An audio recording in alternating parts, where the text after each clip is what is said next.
Guys, this is Ruth Delgado and Ruth Delgado's Glamour page. If you've watched my videos before and you love me, thank you for being a part of my true tribe and showing love and showing support. And if you haven't been here before, you haven't seen me before, and this is your first day seeing my video, welcome. Thanks for coming. Thanks for stopping by.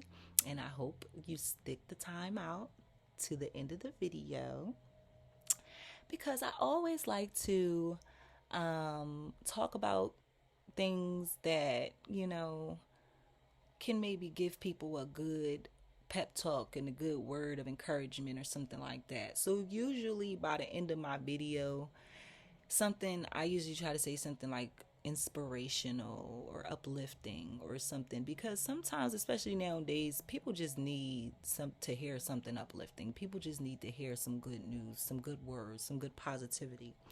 So if you'd like to hear some good positivity, keep watching the video. All right, y'all. So it's been a number of my videos that, like, I wrote all the details down, and it's a number of my videos that I didn't write the details down. What's weird is this video that I'm about to do right now, for some reason I cannot find the footage that I swore I wrote. I know I wrote like 7 different videos down though, so I could have definitely just forgot about it. So, because I obviously must have forgot about it or something, because I can't seem to find what I thought I wrote for this subject, I'm going to have to ad lib. For those of you that don't know what ad lib means, that means just do it straight out the top of my head without actually having everything written in my book. Even though I still got my book in front of me, I don't have that stuff written here. I wish I did, because it'd give me more direction and help me to stay on focus. But anyway, we're going to just play by ear today. So, I am going to read the title, the subject of what I'm going to talk about out of the book. But other than that, I can't find the other details. So, I'm just going to have to ad lib. How I stopped drinking no rehab. True story. Okay, so this is a touchy subject, y'all, because I legit was a drunk. No lie. Excuse me, y'all. But yeah, I was. If y'all have been watching me for a while, y'all know that I've mentioned that I used to dance. I used to be a dancer. I used to be a stripper. And before I had ever danced, strip, even stepped foot in a strip club. No, I mean, before I had ever danced a strip, I never stepped foot in a strip club before then. So after I did step foot in the strip club and seeing how it was or whatever, of course, like most other females, I couldn't really do that sober. So, because I couldn't really do it very well, and it's not that I couldn't really do it very well, I couldn't do it in the sense of being able to be successful at it very well. I was able to deal with it, but I wasn't able to deal with it in a manner that helped me to be able to make money. Because one thing that I noticed is that when I'm sober, I pay attention to everything. I mean, it's hard for me to miss something. But when I drink, I still pay attention to everything, but I'm more vibrant and more, like, not stressed and not, like, overwhelmed like I usually am when I'm sober. Like, honestly, to keep it a bean, when I'm sober, I worry a lot. I'm not gonna lie. I do. I worry a lot because, like, just being an adult, living life, everyday hassle, the day to day struggles, dealing with other people, you know, typically you worry a lot. And I also have terrible anxiety. I hate to admit it, but I do. And those things didn't work well with me being a new dancer and really needing to make money. So I knew I had to do something different because I'm like, I gotta make some money. And me, scared money don't make money. Learned that very quickly before I start dancing. Okay? If you being scary, you're not gonna be able to make a dollar. Trust me, you're not. You can sit there with all your clothes off all you want to. Nobody gonna give you nothing because you look scared. So, that's another reason why I was like, before I ever started dancing, barely ever drank. And I started dancing, I was like 22 or 23. I'm not exactly sure. It's around that area that I was in age. So I wasn't that old, but I wasn't too young either. Like I wasn't like before the age of drinking or anything like that. Before I started dancing, I probably could count on one hand how many times I drink. Okay. Um, so, and usually those times was just to have fun, have a good time, hang out with some friends, and just like lighten the mood. Um, and that was usually it. That's usually the only time I used to drink. But once I started dancing, it became a regular thing for me to drink regularly when I knew I was about to go to work. So it wasn't no biggie for me to be like, all right, I'm gonna get something to eat before I go to work and I'm gonna get a drink. Or I'm gonna get something to eat before I go to work and I'm gonna make sure as soon as I get in the club, I get my first drink. That became a norm because it was like with my anxiety, with my frustration of needing money and knowing that I needed it, but knowing that I'm sitting here walking around nude, well not nude, but like with majority of my clothes off.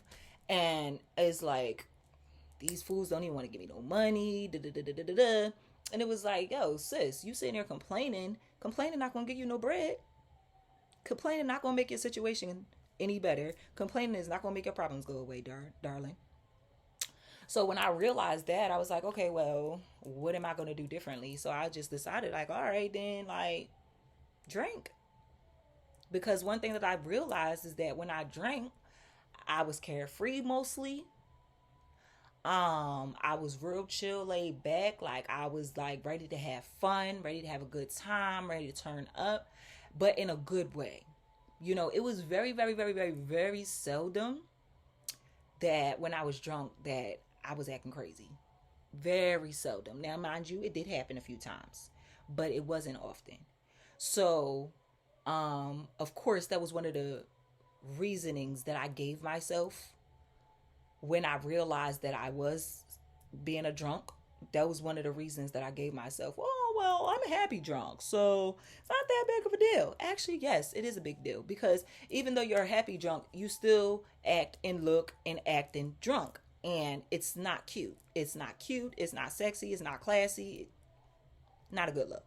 So I knew that. And I, had a number of different situations. One situation I had, all right, so anybody that know me know I'm from Philly. Still live in Philly right now. Planning on moving very, very soon though. But I was living in a crazy messed up neighborhood at this point. Like the neighborhood that I live in now is not that bad. But at this time, I was this story time that I'm about to go back to, I was living in a really crazy neighborhood, okay? West Philly, crazy behind neighborhood. And I remember this time frame was like in the beginning, like in the first year or two of me dancing. And in that time, I really drank so much. I drink a lot. And mainly one of the major reasons why I had drank so much is because I was working a lot. Like, it depended on what time the club would open. I think around that time frame, I was going to the club probably about like 3 or 4 o'clock, give or take. I'm not sure which club I was dancing at that time because I danced at a number of clubs now. So I'm not sure which club it was that I was at. But I know that I had been dancing all day and all night. And as well as dancing all day and all night, I was also drinking. So, what I would do, like I said earlier, what I would do is either get a drink before I went to work or soon as I got to work, start drinking. And typically throughout the entire night into the morning, I would drink because like I said, I worked a lot. So after, let's say my shift that I was working was like from um 6 to 3, 6 p.m. to 3 a.m. Let's say that 6 to 2 or 6 to 3. That's like around about the time frame that it was. I was drinking the whole time. And a lot of that times, not only did I work those hours, but a lot of times I would link up with one of my girls that I was cool with at the club and we would go to an after hour, especially if I was hyped. And most of the time I was. So if I was hyper after work, me and one of the other girls, we would go to an after hour. Go to the after hour, drink again. So I was a drinker, honey. Like, and it's so crazy because thinking about it right now, talking about it, I'm realizing it more than I was realizing it when I was in it, when I was like actually doing it. But it's just like, it's so crazy because my behavior was so ridiculous because I gave myself so many retarded excuses. Like, oh, well, um, I do it to keep myself, light mood and everything, which was true. But it still was a goofy behind excuse because that's all it was excuses. You're making excuses. And when I realized that, I was like, I gotta stop making excuses. But what really made me stop drinking was not the excuses and me feeling like, okay, I gotta stop making excuses. What really made me stop drinking was this one particular night. I was in West, like I said, I was in West Philly, terribly bad neighborhood. And this was one of the days that I had went to the after hour and I was drinking all day. Like since the day before, around 5, 6 o'clock. And it was like what, 8 o'clock the next morning. Yeah, about 7 to 8 o'clock the next morning when I ended up on my way home. I'm not sure about every detail about what happened, obviously, because I was drunk. But from what I can remember, this was one day that I was having a hard time trying to find a ride because usually I always had a ride. Usually I always had a driver on deck. Usually I didn't even go to work until I had a driver on deck. But I don't know what happened this particular day where I ended up with no ride. So I don't even know how I got to, I know how I got to my neighborhood. I end up with no ride and I was walking distance from the club that I worked at. So I walked home. I was walking home with my stripper heels on. And if anybody knows what stripper heels look like, oh gosh, my stripper heels are in another room. The heel is like this big. Okay? Hold on.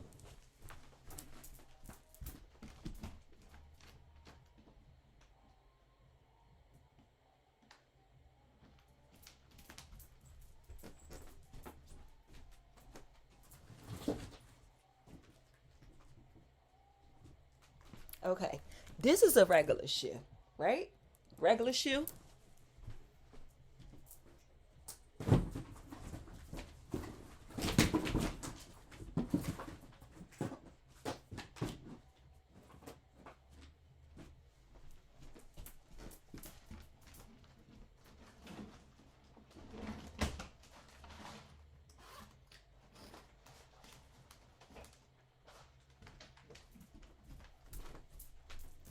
Sorry about that, y'all. Dance shoe. Okay? So, this is what I could have been wearing if I was like a little smarter. But this is what I was wearing, walking the streets of West Philly. And if anybody know about West Philly, you know how messed up, jacked up Philadelphia streets are. These are the kind of shoes that I was walking. Now, these aren't the specific shoes that I was walking in because I ain't had these shoes yet. But these are the kind of shoes this high that I was walking in. Um, I had to laugh now. I have to. But these is the kind of shoes that I was walking in, walking back home. And I was drunk. So drunk, I knew I wasn't walking straight. I knew it. I just know. I was all over the place. I just, I could imagine myself in my mind right now. Literally could not walk a straight line to save my life. Okay? So that's why I'm glad I didn't drive. Because, sis, who was I going to drive? But anyway, so I was walking home in those crazy behind shoes. And then I got kind of irritated and my knees was bothering me because now I got knee problems. After all them years of dancing and working and stuff, I got knee problems now. So my knees was hurting me so bad from walking in them shoes on cobblestone. I mean, not cobblestone, on concrete. So I ended up taking the shoes off when I was only like a couple of blocks away from my house. And this lady, she's like kind of like middle age, you know. I was like 20 something. She was like probably in her 40s. But she was homeless. Like, you know, she was like, you know, you could tell she was a street woman. She saw me and she was like, "Hey, beautiful." And I'm like, "Hi." She said, "What you doing out here this early in the morning?" Because it was between 6 and 8 o'clock in the morning. Because I know once we got out the after hour, it was like 6 o'clock. And, you know, by the time I got home and stuff, it was like 6, 7, 8 o'clock. In that time frame. So, you know, like, she's like, what you doing out here at this time? And look at you. Got them daggone. Actually, she seen the shoes in my hand. She's like, "You got them daggone shoes in your hand. Ain't got no shoes on your feet. Don't your feet hurt?" She's like, ain't that why you got your shoes in your hand because your feet hurt? I said, "Actually, no." I said, "Actually, I got the shoes in my hand because my knees hurt." And she was like, "Oh, you poor thing." She said, "You a dancer?" I said, "Yeah." She said, "That's why your knees hurt." I said, "Yeah, I know." So she was like, "You know what? You are too beautiful to be sitting out here at this ungodly hour by yourself." She said, "Come on, come with me." And she said, "I'm a walk." She said, where you going?" I told her, "I'm only going a couple of blocks. I'm on my way home." And she said, "Well," she said, "I know you don't know me and everything." She's like, "But sweetheart, I would never try to do nothing to hurt you." And she's like, "I just don't like I don't like seeing you out here by yourself." She said, I got a daughter your age." She said, "How old are you?" And I told her how old I was. And she said, "Yeah, I got a daughter your age." She said, "I wouldn't want my daughter out here and nobody looking out for her." So she said, "Would you mind if I walk you to your house?" And I said, "No, I wouldn't mind if you walk me to my house. I'd appreciate that." And she said, "All right, yeah, I just want to walk you to your door and make sure you get in the house safe." She said, "Because, you know, it's crazy out here. It's crazy people out here. Like, you know, you got to be careful." You know what I'm saying? And I was like, you know, I know people always like to judge homeless people. And I never would like to be one of those people to judge homeless people because I know people got stories. You know what I'm saying? They got a story to tell. And it was just like, when she was trying to be nice like that, it just like it spoke to my spirit because it was like, dang, you must really look crazy out here. A homeless lady trying to walk you to your door, you really must look crazy. Like I just was saying that to myself as like she got me to the door, and she was like, you know, be safe out here and everything. And she said, "God bless," and I said, "God bless" back, and she left. But that was one of the situations that occurred that made me feel like, yeah, I got to chill with this drinking situation because apparently it's putting me in positions and situations where I'm out of my comfort zone and I'm not even being myself, because that really wasn't me being myself walking around like that out in that ungodly hour like she said. That really wasn't me. Even though she ain't know that wasn't me, I knew that wasn't me. You know what I'm saying? So I was like, with me acting in ways that I know ain't even me, like, I really need to change my behavior. But what really, really, really made me change, it was a number of different situations that occurred. But what really, really made me change, I'll tell y'all about that later. But I'm gonna tell y'all about something different right now. This right here, this is one of them times where I just like, I was stressed. Like I do remember that much. I don't remember everything, but I remember I was stressed. And I'm not even sure what it was I was stressed about. But I was really stressed at this point. And again, this is one of the times that I was working a lot of hours with the dancing and going to after hours and all of that kind of stuff. But this particular day, I didn't go to work though. This particular day was an unusual day because this was a day that I actually decided to go to the bar and get a drink on my own because I just was like, I did not want to go to work because I felt like I don't feel like working today. But I was so stressed out. I was like, I still want to drink. So I decided to go to the neighborhood bar that was close to my house at the time. So I went there. And it was literally like only like maybe 4 blocks away, 3 or 4 blocks away. It was not far. So I walked there. And me, I usually don't go to the bar by myself. But if I do go, like, I don't usually gotta buy my own drinks. Like, I usually gotta buy my own, like, first or second drink. But usually after that, I don't gotta buy no more because it's usually always somebody, some guy or something that sees me and is like, want to talk and like, can I buy you a drink or whatever? And I'll be like, yeah, sure, you know. But other than that, like, so I went, I only bought like, I think one drink when I went. But like I said, usually when I go to the club or bar, I don't have to buy all my drinks.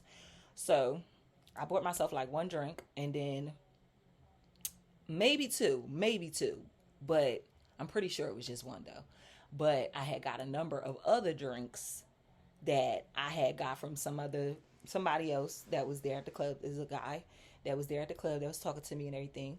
He kept buying me drinks. And I know he wasn't putting nothing in it because I was watching the lady right in front of us when she was making the drinks. So I got toasty. I got drunk. Like I was busted. Like, done. So yes, I walked back home. And the only thing that I remember is crossing the street. And then after that, it's blank. I woke up in the hospital the next day. No, was it the next day or was it that night? It was either the next day or that night. I'm not sure, how that time frame worked. But I woke up in the hospital. And I remember when I woke up in the hospital, I was like, whoa, how did I get here?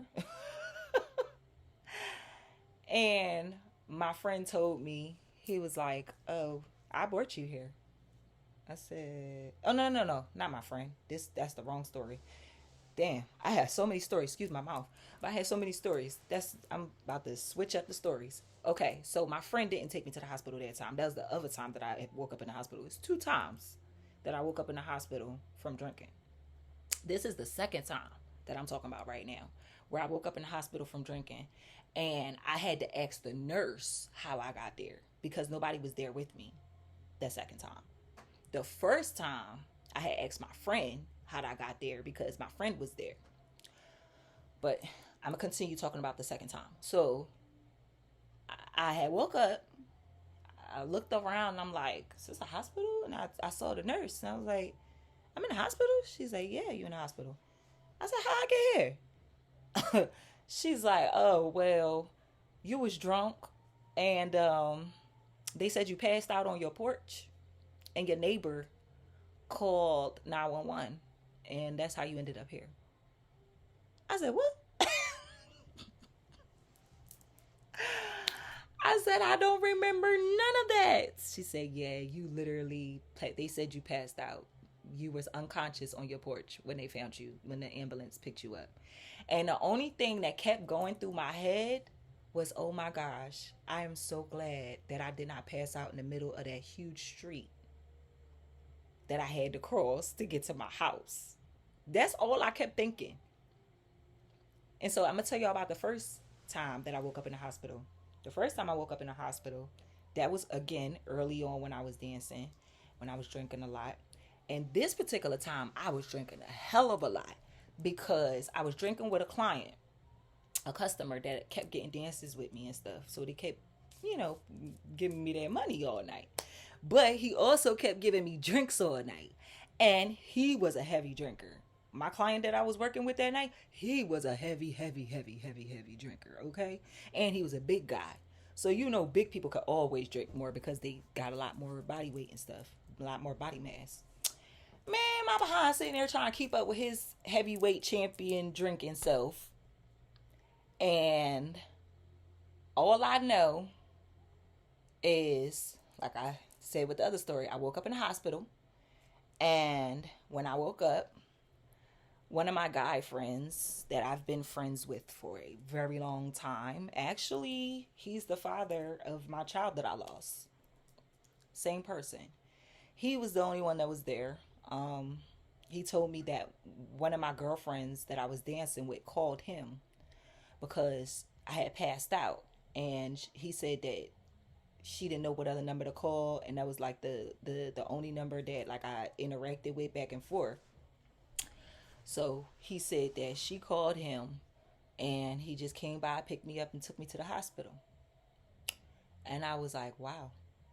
Didn't have no shoes on or nothing. I was like, where my shoes at? He like, I don't know. Didn't have no shoes or nothing, child. So the final straw. This is the final straw. The final straw was when I realized, like, yo, I have had so many different situations of waking up in the hospital or bad situations of having bad stuff happen and like wishing that I just didn't drink because I know that if I wasn't drinking all crazy that I would have never been in any of those situations. You know, feeling very fairly regretful. But I just thank God that God taught me how to come out of that because it wasn't easy. Like I literally had to train myself.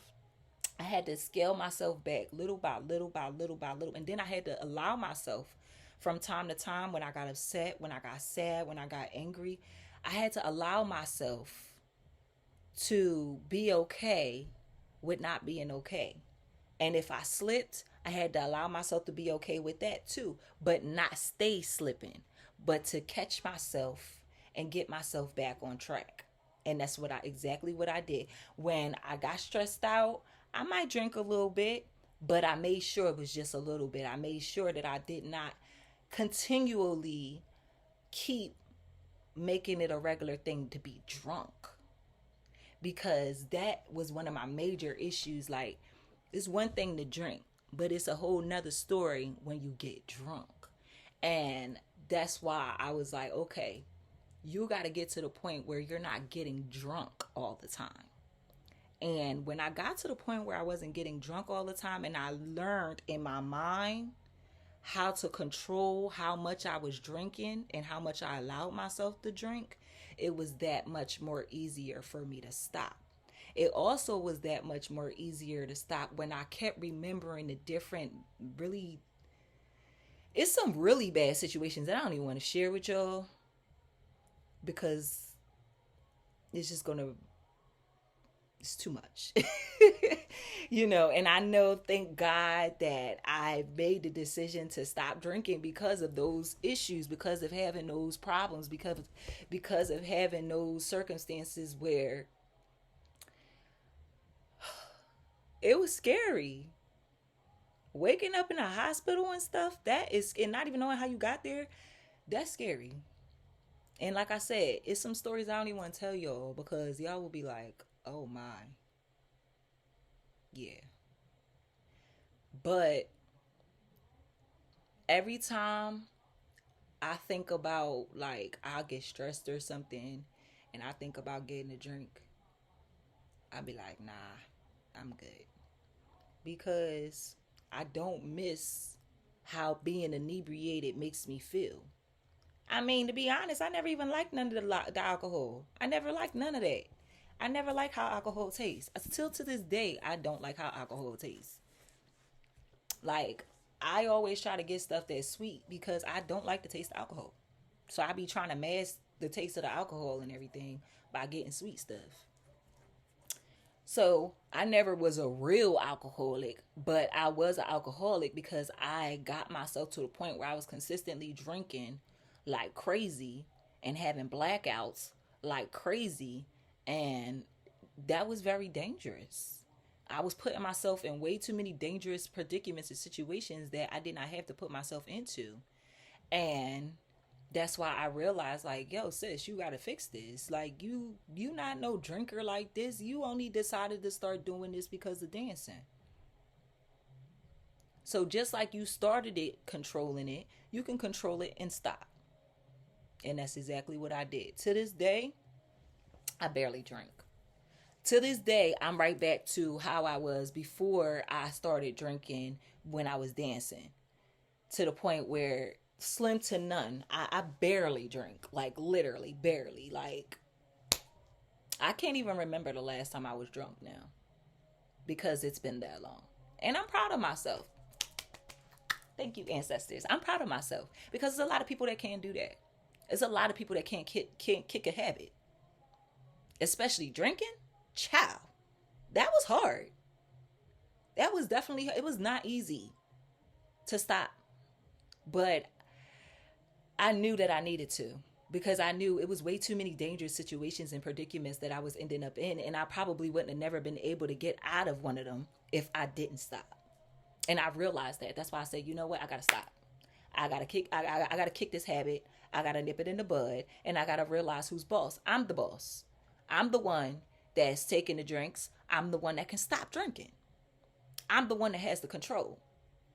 And when I kept reminding myself that I'm the one that has the control, I'm the one that could tell myself to drink, and I'm the one that could tell myself to stop drinking, then I just started to exercise my control a heck of a lot better. Because I was like, what I don't want to be is a person that's strung out on drugs or a pissy drunk person just walking around acting a fool and making themselves look bad. And so when I realized that that's the only thing that drinking like that constantly would do to me, I was like, nah, I don't want that for myself. I don't want that for my life. So that's why I decided to change it and do better for myself. And to this day, I'm doing better for myself. Now, mind you, I know it's a heck of a lot easier because I'm not dancing anymore.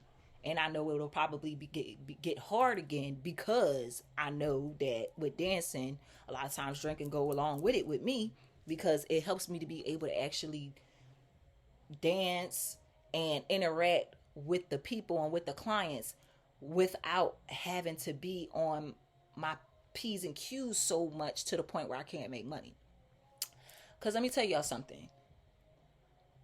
Me being so alert, on the money, focus, and all of that, it made me be too serious to the point that nobody wanted to give me bread. But when I drink, it made me not so serious anymore and more laid back to the point that everybody just felt like I was fun. And when people feel like you fun, they want to spend money with you. And I realized that. So it was like, that's really what the major situation was. But my situation nowadays is like this. If I ever did decide to go back to dancing, I'm going to go back to doing what I learned how to do when I stopped drinking, which is control how much I drink. Because that's what makes you a drunk. Not drinking in and of itself. Because if you only drink one glass of wine or 2 glasses of wine in the period of 6 hours, that's not a big deal. But if you're literally drinking all day and all night like I used to, sweetheart, you're drunk and you need to chill. Because it's going to end up biting you in your behind or killing you. Your choice if you don't want to change. But I had to change because I knew I wanted better for my life. And now I got better for my life. And I thank God because God's the one that gave me, what to do and the strength to do it. And that's why I'm very appreciative for my ancestors that look out for me day and night even when I feel like nobody else is looking out. Because for real, that was crazy. It wasn't long lived, like, because I wasn't drinking for that long, but it was long enough, and it was crazy. And it landed me in some bad situations that I shared with y'all, and some bad situations that's bad enough that I cannot even share it with you, or at least not right now. So, guys, I said all that to say this. If you are a person, because you're a person first, you're not a drunk first, you're a person first. If you are a person that has issues with addiction, whether it be drinking, whether it be sex, whether it be coke, weed, whatever. If you have a issue with addiction, just know from one person to the next that actually knows about the struggle of addiction that your mind is a very powerful tool. And if you use it, you can actually help yourself to get out of that addiction. And I know it's easier said than done. It really is. But I lie to you not. It worked out well for me. Because now I can honestly say I'm not a drunk anymore. I don't drink like that no more. I don't even drink even close to that anymore. And like I said, if today or tomorrow I decided to go back to dancing, I know because of my history, because of my past, that if I am going to put a drink to my face, I have to be sure that I keep a tight limit on myself so that I can make sure I don't go backwards and that I continue to go forward and keep doing better in my life as opposed to otherwise. So, I hope you guys enjoyed this video.